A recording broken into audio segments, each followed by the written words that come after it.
Welcome to the next episode of Podcast Payoffs. My name's Gord Vickman. Forgot my name there for a moment. Here with my podcast partner, Dan Sullivan. Evan Ryan joins the show today.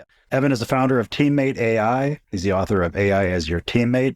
And if you stick with us today and you're an entrepreneur who's interested in automating the boring to free up your creative potential, then this show is for you. It's not about replacing humans. It's about amplifying their potential. Did I get that right, Evan Ryan?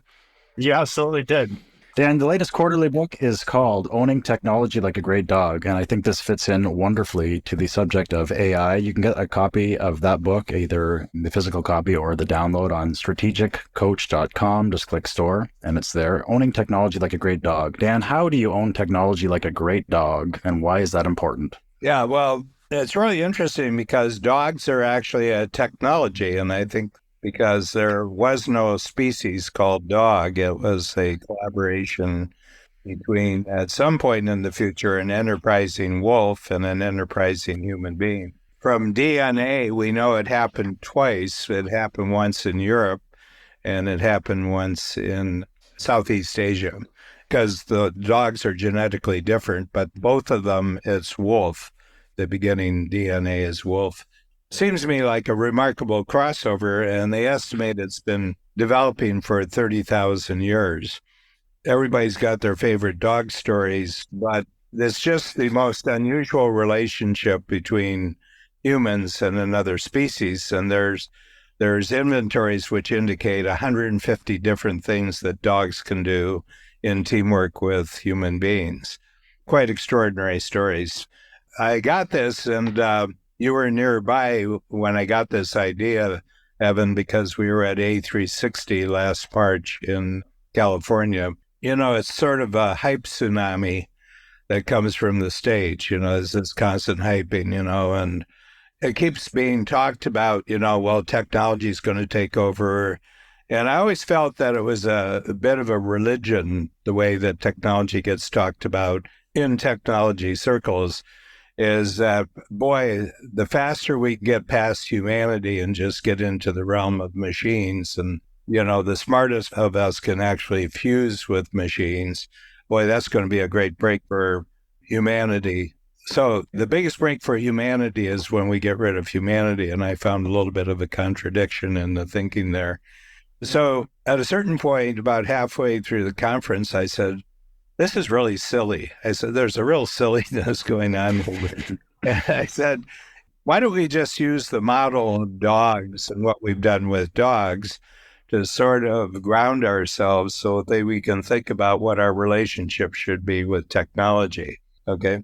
And right off the bat, a concept stepped out, and that was you have to establish who the owner is. With dogs, right off the bat, the number one job that you have with a dog is get the dog real clear who the owner is, okay, and who's who in the relationship.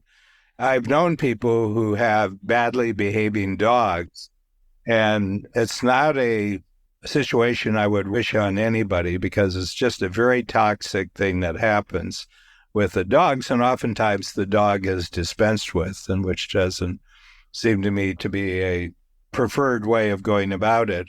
And then I was reading, President Biden's German Shepherd has now been banned from the White House because it bit 11 people. And there was an article which really struck home with me. And the article was that we can explain Joe Biden's dog's behavior that he has a really bad owner. He has a really bad owner who doesn't protect the dog. And the dogs especially don't like people who don't smile. And it's the job of a Secret Service agent not to smile. So it's a setup for disaster. So anyway, I did this, and I did the whole book of 8 different ways you have to be an owner if you're going to have a great dog, and 8 ways of being an owner that will apply equally well to technology. So that's what the book is about, Evan. One of the best concepts, I think, in Strategic Coach was thinking about your thinking. And then secondly, it was wanting what you want and knowing what you want. And I don't think that a lot of people have ever even thought about that they could own the technology instead of the technology owning them. For the last 20 or 30 years, they've always been employees to the technology. Sometimes employees, usually slaves.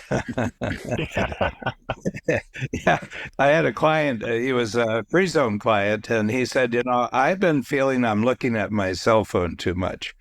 And so he said, I did a little test, and on 7 days, I said 7 days, and the average was he looked at his cell phone 87 times a day for 7 days. He told me that, and I said, so who owns who? Sounds to me like you're owned by your cell phone. The cell phone likes it. No, the tragedy is the cell phone doesn't like it. The cell phone doesn't do anything. It just works. It just works. Yeah. The cell phone loves being turned on. That's his favorite activity. But yeah, I like living in the real world.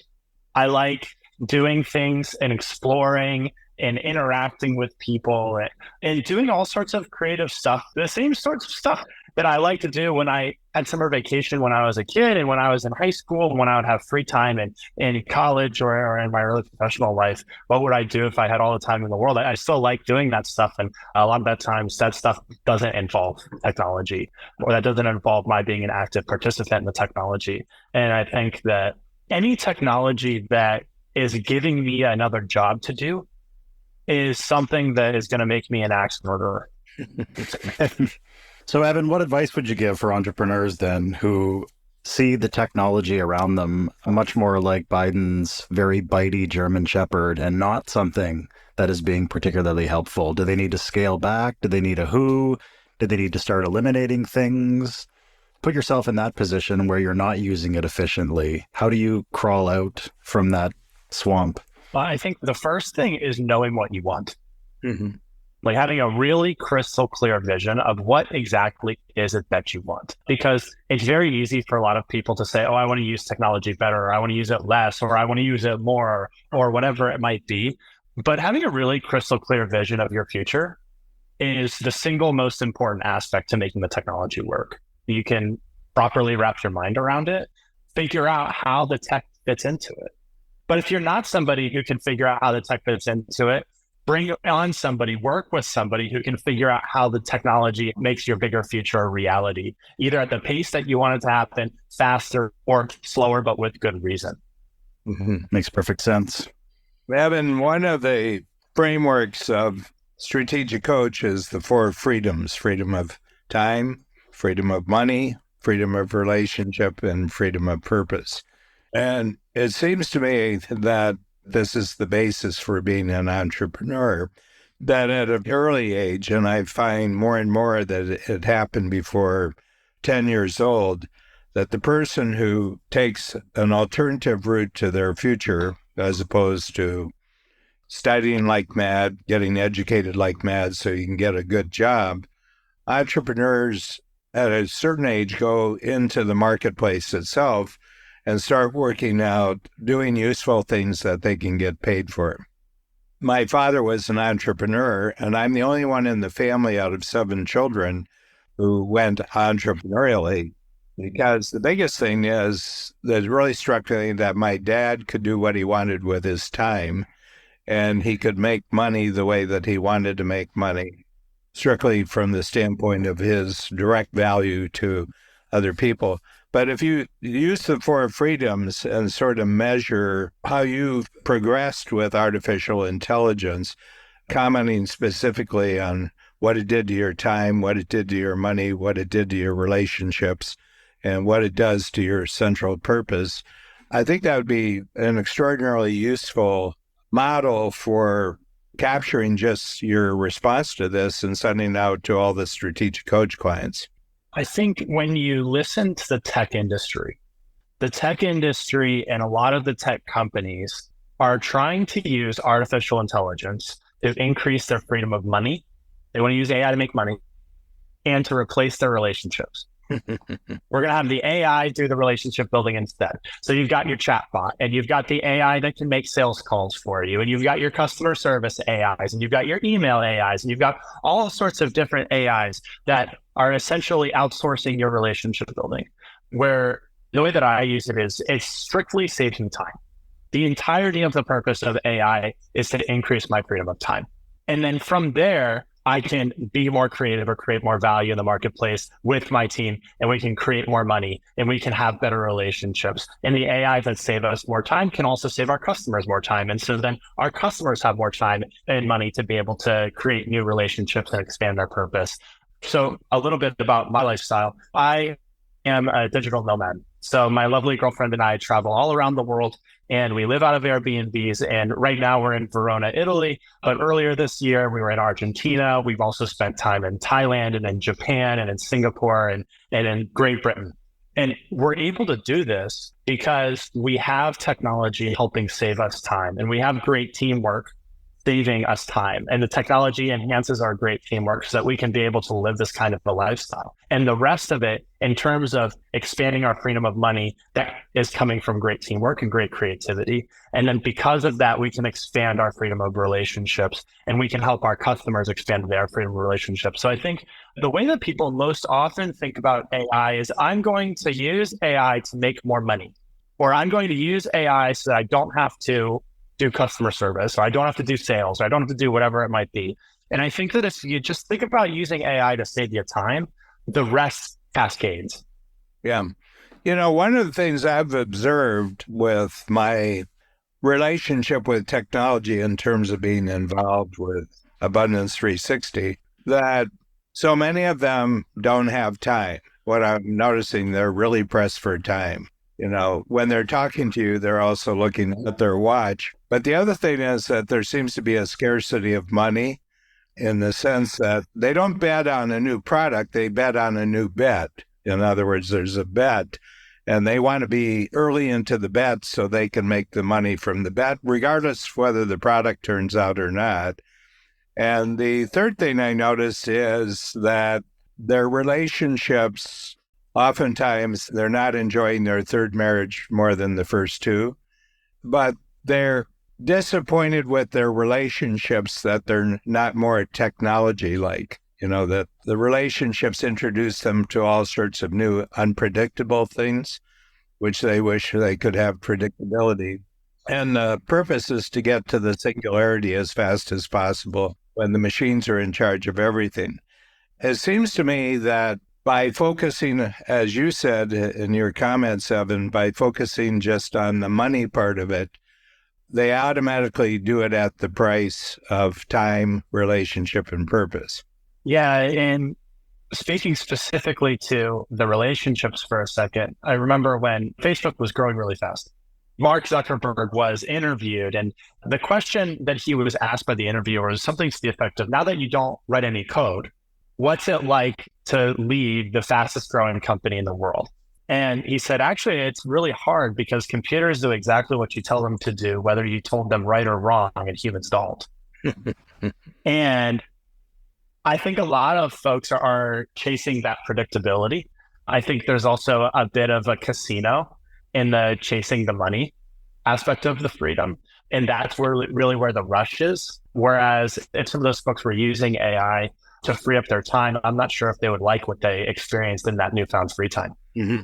As you gave an example of your lifestyle, Evan, and Dan gave some examples as well of how to maintain and make sure that you're always in control of this, what could entrepreneurs be doing less of if they see themselves spinning that drain?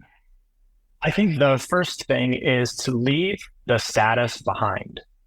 Like the status of being busy all the time and of having a full calendar, and maybe I'll be able to fit you in. I'd say leave the status game of having a full calendar behind, and leave the status game of maybe I'll be able to fit you in behind. And then secondly, allow your team to do the same. AI is simply a tool to be able to do that. But team members that have open calendars are team members that are creative. They're team members that are thinking about a bigger future. And I think that's really where it starts. And I have a really hard time when my calendar is full or when I'm doing too many things. I've bitten off a little bit more than I can chew.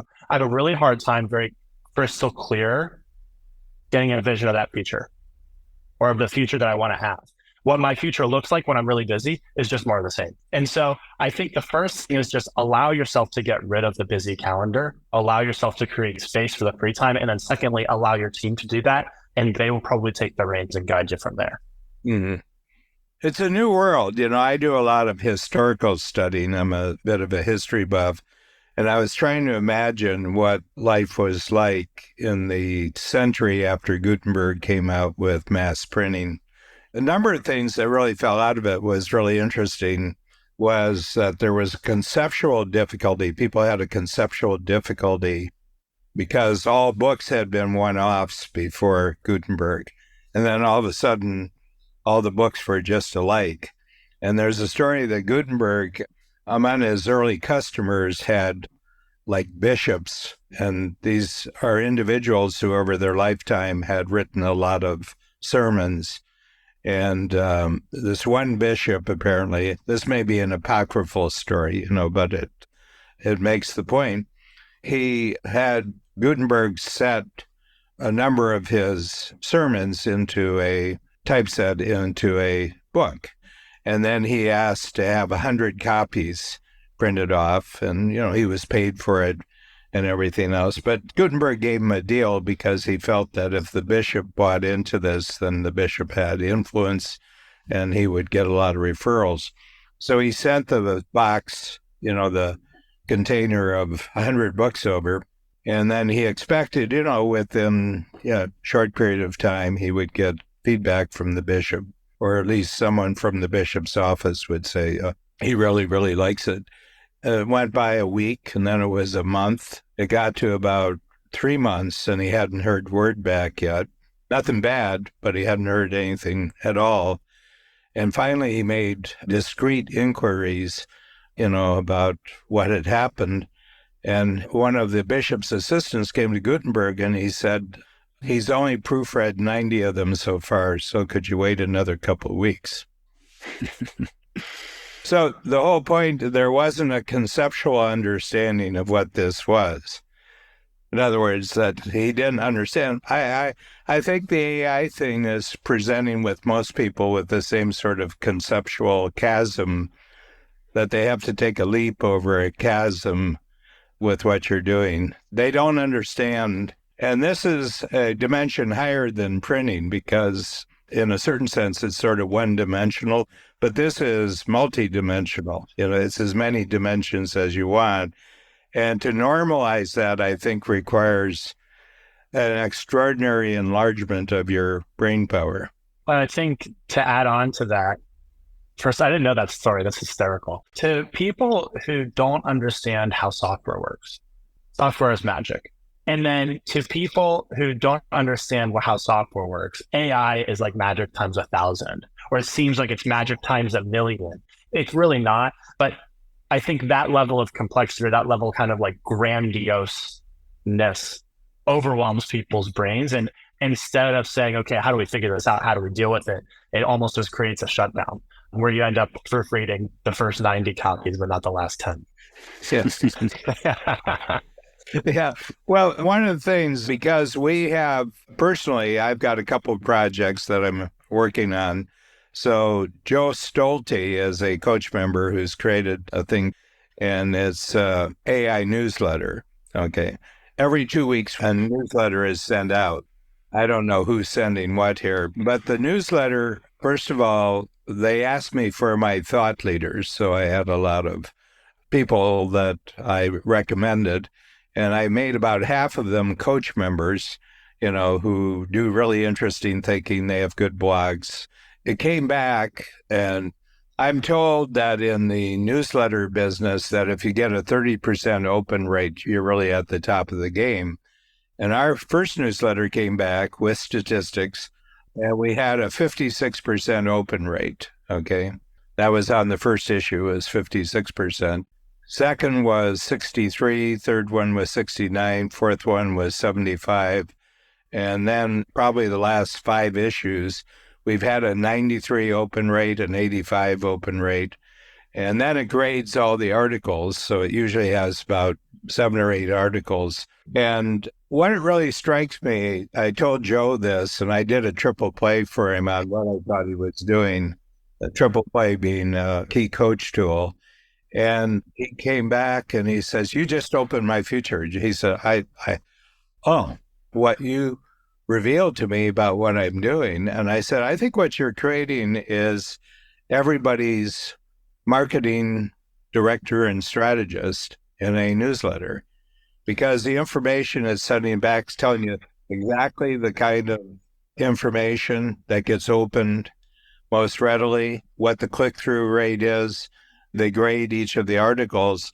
And at the same time, they send you suggestions for the next article. The new layout for the article comes back.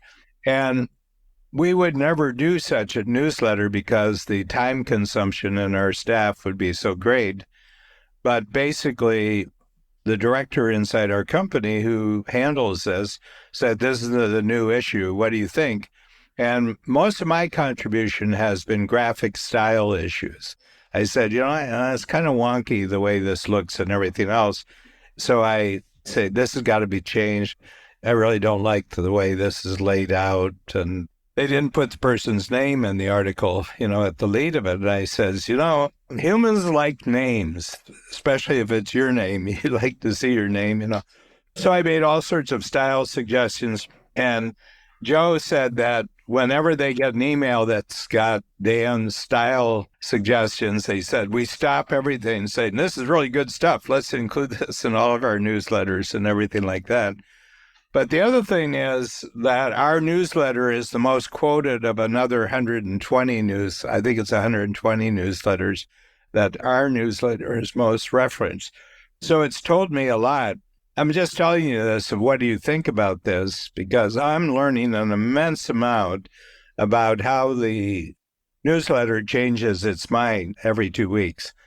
And it starts zeroing in on certain things. And that's been terrific. And we've gone from 180 to 1,800 in 10 episodes. And your open rates went from 50% or 53% to 96? To the 80s and 90s. Yeah, to the 80s and 90s. Wow. Yeah, that's quite remarkable. I've never heard of anything like that. I'm not a marketing genius or anything, but I've never heard of any metrics like that before. By the way, the newsletter is called Spark. Oh, I'm proudly one of your open rates, or I'm proudly one of the 1,800 openers. Because your articles have been featured. Me too. So 2 of your 1,800 are in the same Zoom room. Yeah. I think that for many, many centuries of human history, the value that's been created by humans has been done by doing. And then really in the last 50, 60 years, the knowledge work came along. And so then you had the value being created from knowledge work instead of from the manual labor, but really still you're the person that's clicking the keys or that's clicking the mouse or printing the document, whatever it might be.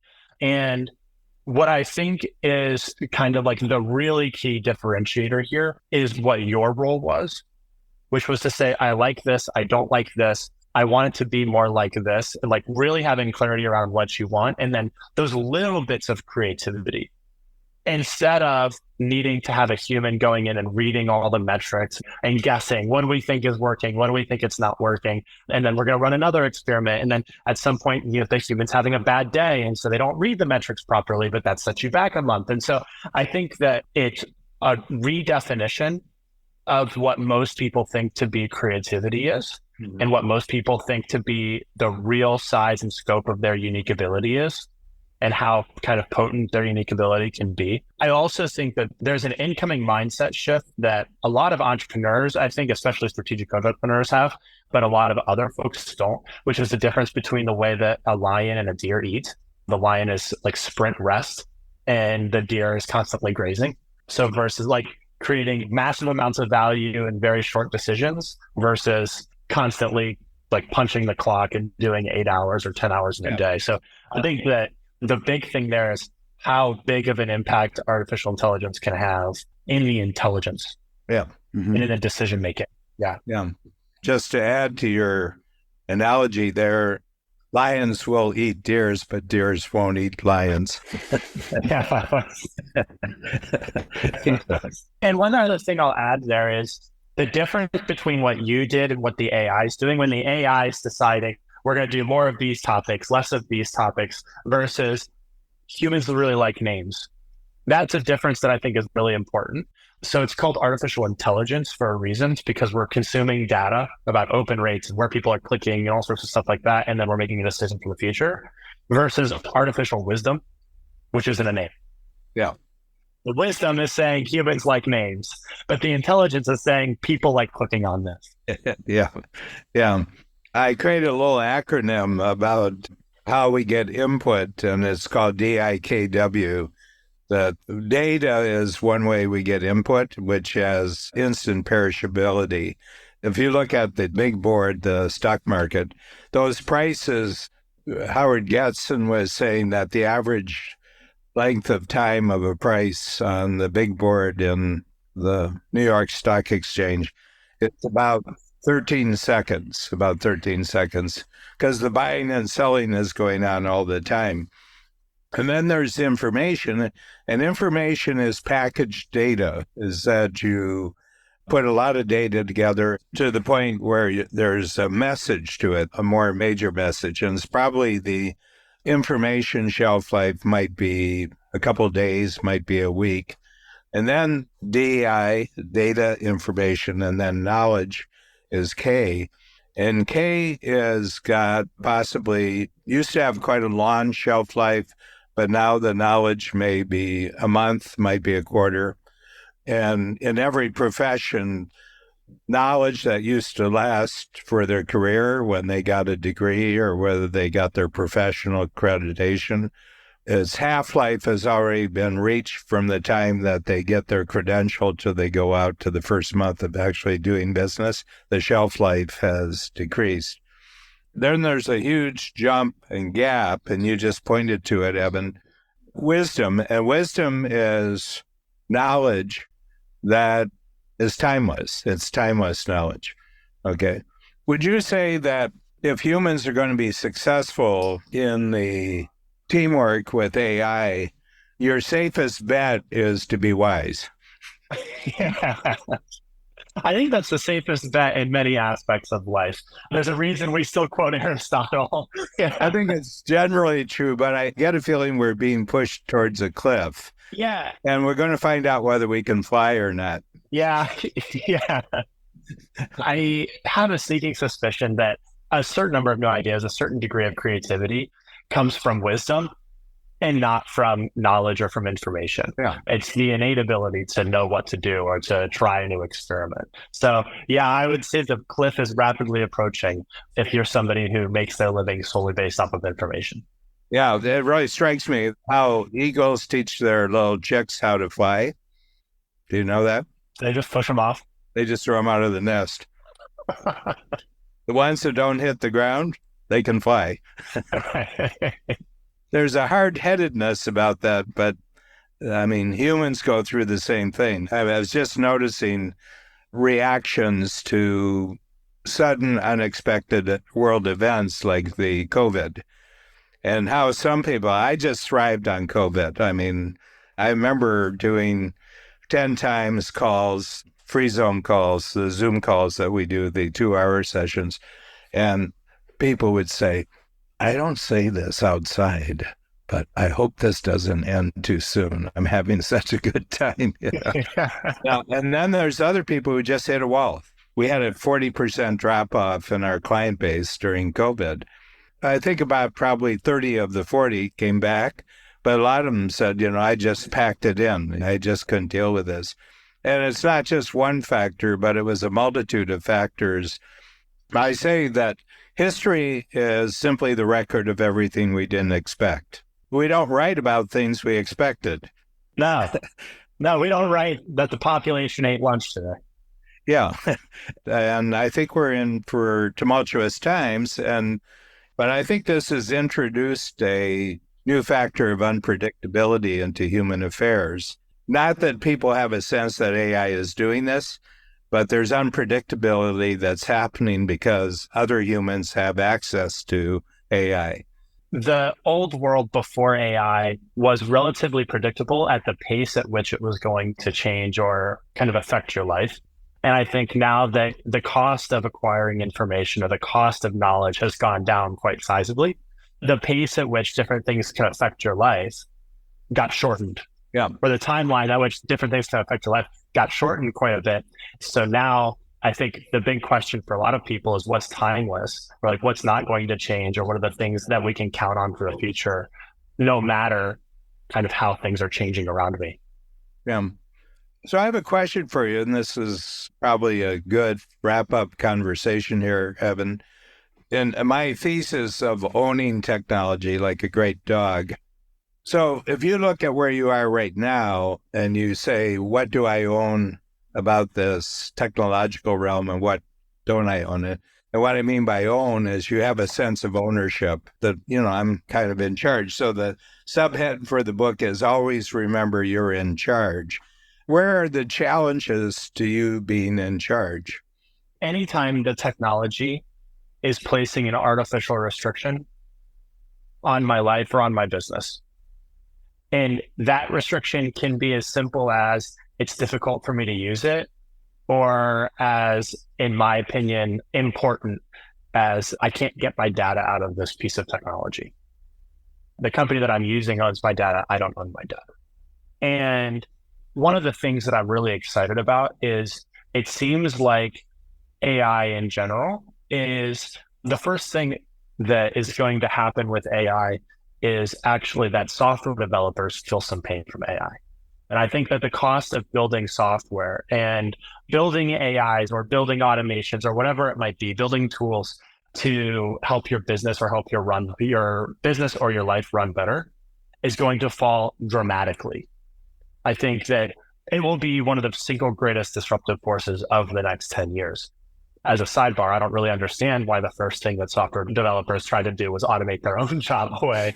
But they had the whole world of jobs and they decided to use AIs to write code. Feels a little bit like killing the golden goose. But I think that AI's ability to create great tools for itself, allow you to create great tools that are specifically tailored to you, will be one of the single biggest kind of game changers for a lot of folks. I'm heading into the next 5 or 10 years. But in my life, if there's something that's restricting my freedom, either ease of my life, my freedom of time, so it's kind of causing me pain in the way that I spend my time, or if there's something really complex, like I can't get my data out, or I can't get insights out that I need to get, or we can't deliver the value that we need to deliver, that to me is quickly becoming a demarcation line that I can't cross. But what's exciting about it is that the cost of building software, I think, is falling quite fast. And so lots of people are going to be using lots of solutions that are specifically tailored to their needs. And then ultimately, I think, specifically tailored to exactly what their clients need. Mm-hmm.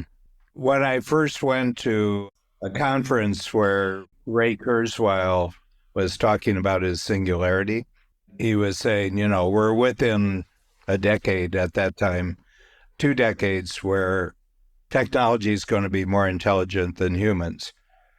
And I went up to him at a break and I said to him, when you talk about intelligence, are you talking about consciousness? And he said, well, nobody knows what consciousness is. And I said, seems to me that it's a part of human intelligence. And afterwards I came back and I wrote a little note. I probably read this little note at least once a month, and it says, humanity is always infinitely bigger than anything that humanity creates. That's some insightful philosophy, and that would probably be a great spot to wrap up. Evan, where can people learn more about you, find out more about you and your work? Yeah, you can find us at teammateai.com, and you can buy my book, AI is Your Teammate, on Amazon. Evan, it's been a pleasure today. Thank you so much for joining us here on Podcast Payoffs all the way from Italy. And if you like this episode, share it with someone who you think could gain some value from it. Share it with someone you love. Share it with someone you don't love. Maybe they'll come around and you'll be friends after all. Always a pleasure. Dan and Evan, thanks so much. Thanks for having me. Thank you, Gord.